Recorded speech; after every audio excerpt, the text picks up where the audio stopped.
rows. This one is a simple version of what is the linen stitch, but we'll be working half trebles rather than double crochets. We'll then regain our closed granny square, working back into our double crochet to give us that lovely border and contrast. And we will then be working in our V stitches and our puff stitches ready for the following week. So we've got 1, 2, 3, 4, 5, 6, 7, 8, 9, 10, 11, 12 rows that we'll be completing in chapter 1. So there is a little bit of repetitiveness, as you can see.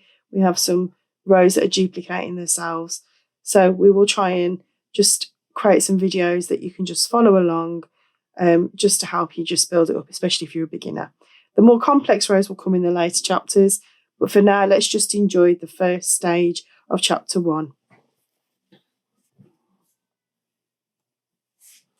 I will be working, however, in different colourways, but I will let you know, obviously, what colours we will be using for different things. So I will be using the same wool as you, which is the bonus DK.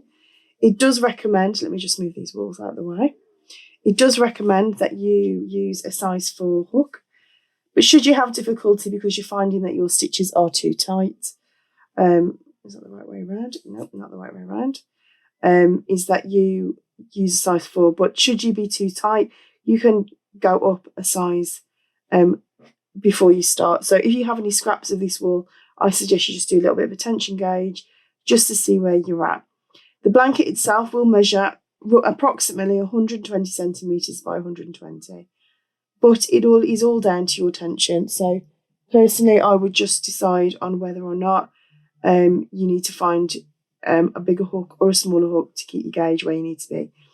It's not going to be the most perfect blanket in the sense of because you've got multiple stitches, you're not going to get these lovely lines of edges on the end where it's perfectly square. So please bear that in mind. Because you're adding different stitches, you will have bumpy bits. So if you are a perfectionist, you may find that difficult.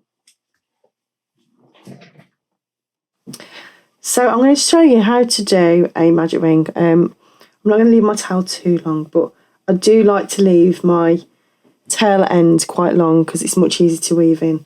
So bear that in mind when you're making anything because it can save you a lot of time. And my working wool is to the right of me. I am doing this right-handed, so please bear that in mind as well. You will be working clockwise if you're left-handed, anti-clockwise if you're right-handed. So I'm going to show you how I do my magic ring. There's lots of ways to do it, and there are some very, very simple ways as well, but I just find this is the fastest route for me because I've been doing it for so long now. So what I do is I wrap my yarn around my finger, so I've got it wrapped around like so. I take my hook with my hook facing towards my hand so I can push it through quickly, turn it round and then pull that yarn through that loop like so. And then this yarn that lives between my fingers here, I'm just going to go down, lock it into place, pull it through, do the same again and pull through again. Now the important bit here is how you take it off your finger. So just slowly take your finger out, making sure that your tail stays to the left-hand side, towards your left hand, and that you ignore this bit here where it's anchored in. This is where you're working from here. So chain 1, 2. So you can see there I've got 3 nice chains. And then I'm going to take my yarn over, through that circle, under and over around my tail, and then create my first treble. So I've got my standalone chain there and my first cluster there. Okay? Don't pull it yet. Use that to anchor onto. Then chain 2 and then create your next few clusters. Now you don't have to pull your magic ring tight until you have all of your clusters done. The other option you have is that you can also do it a little bit later after you've made your blanket. So you can pull it a little bit tighter, but don't completely shut it down until everything's in place. 1, 2, and then 1, 2, and then I'm going to show you another little tip that you can use. I won't have this in the pattern, this will be purely on the video, so I'm just going to put it together a little bit. So you can just pull that tail, just do it, don't yank on it, just do it gently until it comes together. Now you can close that down a lot more, but you don't have to. So next thing you do is yarn over, go through the first loop at the top, or the 1, 2, 3 there. Take it through the first one, and then you can usually push back, and then you have the 2 loops there. It's a bit fiddly, but it's so worth it. Pull through. Because we're doing a half treble, we're just going to go all the way through. Now the nice thing is, a half treble is equal to 2 chains. But the nice thing is that it pushes you back here because the stitch head ends here rather than there. So I'm in a nice position now, so I can chain 2. I usually stick to 2. Most times you say 3 because it's equivalent to the height that you're gaining. So we'll do 3 in this situation, but generally I do 2. Go back into that chain space and work this corner cluster. We're going to do 2 chains into the corner, and then we're going to work the next cluster all into the same space to create those corners. Chain 1, and then repeat the same again, and then we will change colour. So 1, 2,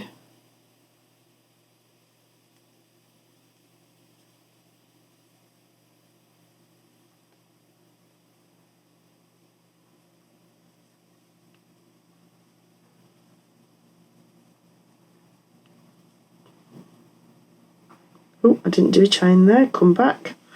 I'm so used to not doing chains in my own blankets that when they're there I always forget, so let's go back and make sure we're following the pattern as it's written. Okay, chain 2, chain, there we go. Sorry, I'm just pulling on my wool, I can feel something tugging on my wool. And then chain 1.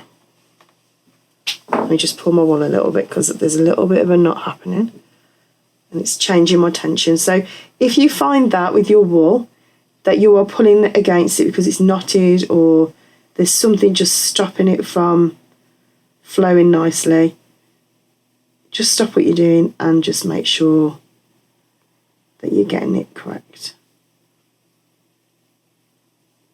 Okay, chain 1 and then count your stitches, so 1, 2, 3. Push through the first one, and then it's easy to find the back one. Then you know you've gone through 2 loops and you're not pulling up on the front or back loop and it goes all loose. Kind of anchors it in there. So there you go. You can pull that in a little bit more if you want to. There you go. That is your first bit. Now don't cut it here and then knot it. Cut it about here. So you've got enough to weave back in. Okay? And then just pull through and finish off that way. Okay, we have our little square. So if you're not sure, 1, 2, 3, 4. That's our foundation row. 4 corner spaces, and then we've got 4 corner clusters. You need to make sure that you're always counting 4 corners. It's very easy to miss it if you get overexcited.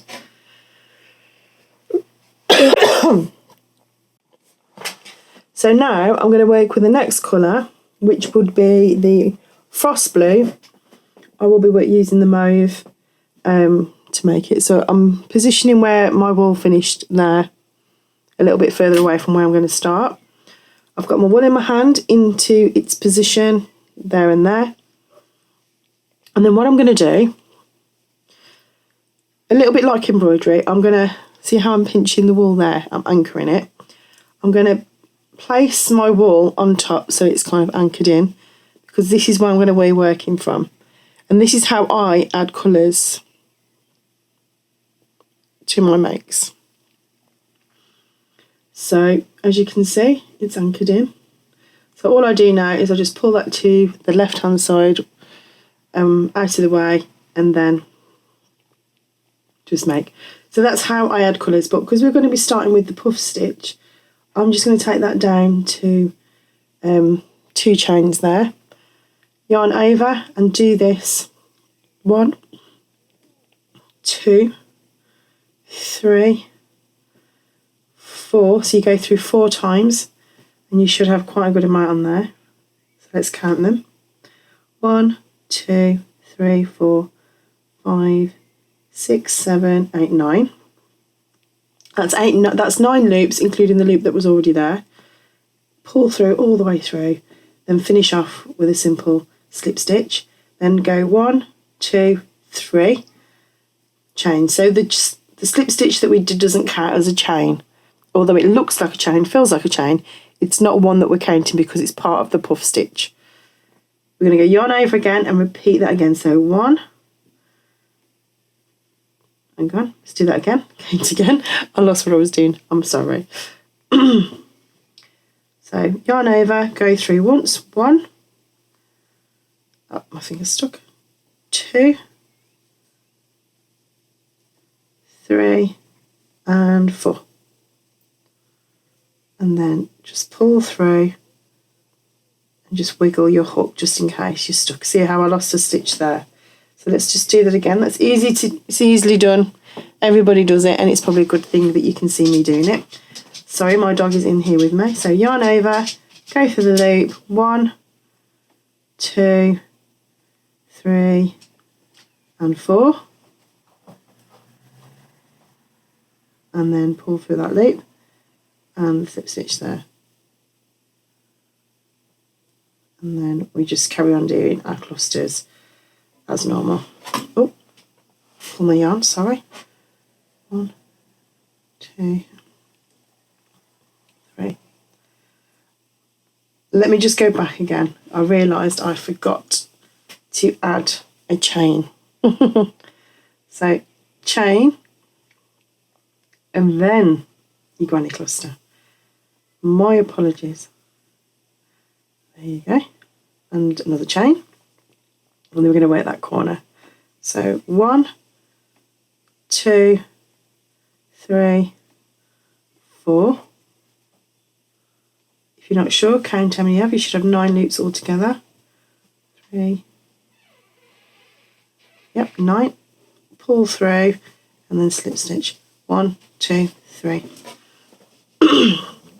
Same again, yarn over, go in. 1, 2, 3, 4. That should give us the 9. Pull through again and then slip stitch, and then we do our chain. I think my dog has heard that my husband is on his way home. Hence why he's running up and downstairs. Go through, stitch places, there we go. And you just repeat that again. So you can see how it's nice and lying flat. Okay. So we're going to do this on this row, and then we're going to continue this onto the next row. So I will meet you back on the second, well, after I've completed these 2 rows, and I'll meet you back on the white. So I was going to meet you back at the end of the 2 rounds, but then I had an epiphany and I thought I'd better share.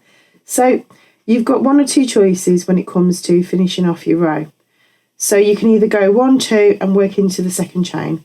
But what I like to do with puff stitches is I like to go between the chain stitch that we made, go behind that, so you can see I'm behind it, look. Come back through, so it's like that, yarn over, and then pull through without tagging on anything, and then just create a slip stitch. And I find that is a little bit better for me as a finish. And because obviously you've got your puff stitches, it is going to curl up slightly. If you do find that at this stage, this is the time to change your hook. So what I'm going to do at this stage is I'm going to change my hook to a 4.5, just so it loosens up slightly. So if you're having the same issue as me with the wool, even though I've worked it before, do the same. This wool is quite thick for a DK, so if you're finding, because you're getting tense or for whatever reason, 4.5 is really good. So it's probably because I'm doing the video, I'm a little bit more conscious of different steps. It's changing my tension. So as a lesson to you, utilise that. Better is changed now, it will not affect the way that your mate goes forward. So I'm changing my hook and I'm going to change it to a 4.5. So I've gone up a hook size and it's lying much flatter and looking much better. So that just goes to show, doesn't it, what a difference the hook can make. So if you are finding that, just be aware that that could be the situation for you. So try a different hook size. So what you will find, as you can see, you've got these more rounded corners. And because you've got different stitches in, it's not going to have that equal gauge around your edges. So it's going to pull slightly differently than it would do a standard granny square should we have kept on with this motif going forward and round. So just bear that in mind. Obviously this is the front part of your make. So if you ever get stuck, the one thing you can do at this stage or at the very beginning is you can put a stitch marker in what you know to be the front of your make because you're working front facing. Should we say in the within this blanket to go wrong side facing or wrong side facing, this is the wrong side. So just look out for these little telltale signs here. You can see how it's much chainier, whereas on here I like to call it more loopy, a bit more smooth. That's the difference. So this is front facing, this is front side, that's back side. Put your stitch marker in as a reminder, and then at least then you know exactly where you are. If you're doing any other makes, such like the coronation blanket, and I know with the made by Anita, she changes front to back over every row. So just bear in mind that your first row is your front facing row. So utilise that and put your stitch marker in, and that should help if you've got any other issues with any other patterns. Always go back to your first one because you know that's the way that's the front facing. I hope that helps you on any other makes. So we're going to be working on our amethyst row. Mine will be worked in grey, but we'll be working on an amethyst row, and we're going to work into the corner that's the furthest away from our tail end where we joined it. So going back here, we're going to create just anchor it on. So I'll do that again because I did do that pretty quick, I'm sorry.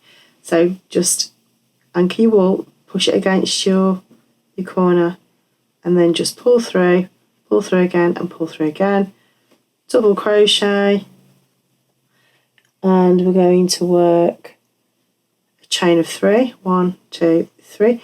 Now I'm going to stick with 2, actually not 3, because I don't want it to get too wide on the corners. And then I'm going to go in with another double crochet and another double crochet. So our corner consists of 2 chains, 2 DCs, chain 2 and 2 DCs. But because we've done our fake one, we've got a fake one there. Then what we're going to do, like we did with the joining, we're going to go underneath, like so. Did you see that? So I'm going to go underneath and come back out the other end, yarn over, pull through, and that is a front post double crochet. Then we're going to go into each stitch head. 1, 2, 3. We'll go right into that chain space there, and we're going to go into this stitch head here. So we should have 1, 2, 3. So it corresponds to our posts, and then 1 in the chain space, and just keep doing that all the way along. 1, 2. Oops. Just pull my wool so it's a bit looser. And then into there, into that stitch head, into that stitch head. There should be 3 stitch heads per cluster. Into the chain space, and then we're now into, so we do the same again, go behind, double stitch, and then double crochet. 1, 2, and then 1, 2 chains, and then another 2 DC like so, and then around and create that front post stitch. So we're just going to repeat that until we cover all of the rows. So I've worked the double crochet round with 2 chains, so 2 DC, so 2 double crochets into each corner with the 2 chains and then another 2, so you've got 4 in total. And you can see they're kind of sticking out a little bit, but they need to be because they've got to have some half trebles living in them in the bit. So you can, if you want to, weave in as you go, but because I am who I am, I don't. I will live to regret that later. So I'm going to start my colour the way I always do, which is just by anchoring it in. So 1, 2, and that is our fake half treble. So 1, 2, and then 1, 2 chains, and then 2 half trebles. There we go. And that is your first corner. And then it's just a case of, like the double crochet, working along that row as normal until you come back round. So we'll do this row and then we'll meet back in a moment when it's done. So we are now on the section of the half treble, which is row 8 and 9 have been completed now. So we're going to be working on row 10. Row 10 is in frost blue, and we are repeating the same action from row 7. So we're just doing a repeat of this. This is going to give you a lovely frame of colour and make things pop. So they're not exactly challenging stitches, but they will create the contrast, and they're just nice because they're easy. So at this stage you're getting a nice easy flow in making this. So again, we pick up our mauve. Mine's mauve, yours will be frost blue. And all this will be written in your pattern. Touch your colour, make sure you've got enough tail, and then just loop it in and then just work it in. So I do 2 chains, you double crochet, so that gives us our first bit of the corner, 2 chains, and then, oops, come back, and then we're going to do another double crochet. Let me just get that right, something's knotted there, doesn't feel right. So line everything up again, and then double crochet again, and then you just work into all of those lovely uniform stitch heads like so until you get to the next corner, and then you'll do 2 double crochets with 2 chains and another 2 double crochets. See, nice. So obviously when you're doing the cherry Bakewell, with the original colours, this will pop even more. This is a more subdued colourway, so it's going to be less poppy, but it's going to still have those little bit of accents just to give it that little bit of zing and contrast, but in a much more subtle way. Okay, so we've done our round of DC. So that is our row 10. We're now going to work our V-stitch, and we're going to start in the corner as always. That is going to be worked with our Amethyst, or light blue, because the colours have changed. So again, we will be putting this into the pattern so that you know what colours go where. Okay, so I've just anchored my wool, and we're going to work the V-stitch with a half treble as we did in the other row. So 2 chains, oops, I lost my hole, there we go, and we're just going to do that chain 2 and then half treble again. So that's our corner started, and from there what we're going to do is chain 2,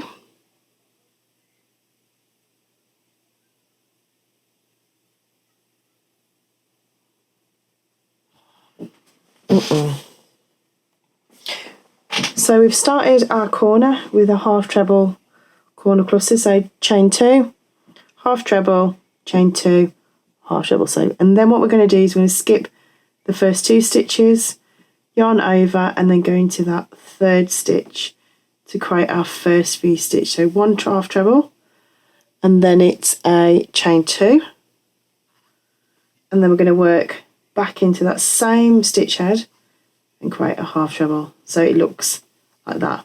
So what I'll do is I'll continue that again. So skip the first 2 stitches, half treble, chain 2, and then half treble back into that same space, and then skip 2, 1, 2, and then yarn over and go through. So chain 2 and do it that way. There we go, like so. 1, 2.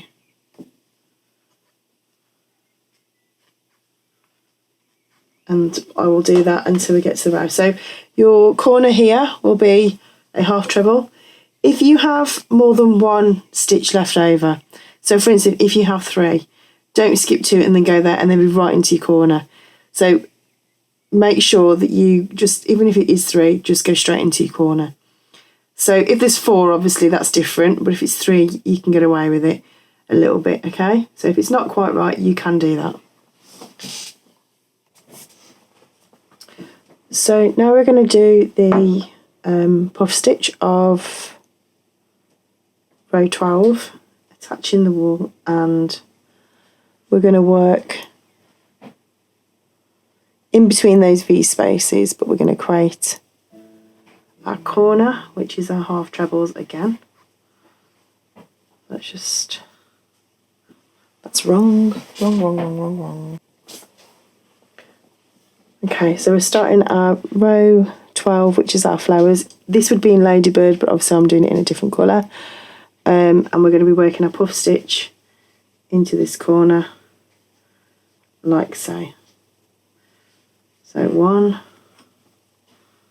hang on, let's get comfortable.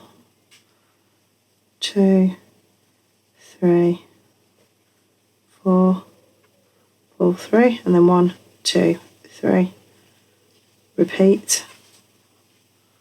1, 2, 3, 4. Take that loop through there, and then that's our corner done. And then another chain. Okay, so we're going to chain 3. So we've done 1 already. So 1, 3 there, and then we're going to work into this area here, which is our V stitch, right there. So 1, 2, 3, 4, pull all the way through, finish with a slip stitch, just pull that down, and 1, 2, 3. There we go. Can you see how that's gonna? So we continue that working into those chain spaces or those V-stitch spaces. 1, 3, 4. And just repeat that. So 1, 2, 3, until you get to the end, and then repeat your puff stitches into the corners until completed. Okay, so I've worked all my puff stitches. They've all gone into each individual V-stitch. My puff stitch is in the corner. It looks very neat. So now we've got all this row. We've got these lovely little chain spaces to work into. So we're going to be working on, let me just scroll my pattern up. Hang on, half treble corners. So we're going to work 3 half trebles into each chain space with a front post half treble around each puff stitch. So what we'll do is we'll start here and then we'll work our way across here, and then that should give you enough information for you to then carry on with the pattern. So again, starting with a half treble. As you can tell, it's one of my favourite stitches. I don't know why, I just love a half treble. Half treble corner, 1, 2, and then another 2 half trebles, like so. So we've now hit our first puff. There we go. Let me get that all nice and bright for you. Is that okay? So pick up your yarn, go underneath, like we've done in the other videos, yarn over and then come from underneath. Now the reason why it's a front post half treble, so put all the way through, is because it sits at the front. So even though we're going around the back, there's nothing to do with it. It's to do with where the stitch is positioned at the end. So 1, 2, 3, and then we yarn over again, go from behind and through, yarn over, and that is our front post half treble. And can you see how it's pushing that nice and front forward? So carry on doing your half trebles like so. Let me just lift my light up a little bit, see if it gives us a bit more light. It's coming down, sorry. Hold on a second. There we go. So we've got 1, 2 there. There we go. Go underneath and around. So you're just connecting that wool around your puffs, your puff stitch, and it frames it nicely then. Okay, go around. You can see it's nice. Looks nice and spaced out. And obviously if you're doing this in the original colourways, it will pop out even more. So the colours will look even better because they're a vibrant colourway. So there we go. And you can just keep doing that all the way to the end. So your chain spaces will have 3 half trebles in, and then we will work our front post half treble around those puffs. There you go. And again, for anybody that is finding things are turning up, that you felt quite confident at this stage, if it looks like this, you know it's too tight because it's curling in. So change your hook, go up a size, and you'll find that it starts to flatten out a little bit more because the width of those stitches, the girth within those loops, will help it flatten out a little bit more. There you go, my lovelies. On to row. So we are now finishing this chapter, I think, on the... where am I? I've lost where I am. And this is row 13. And then row 14 is the double crochet. So we'll be finishing on row 14.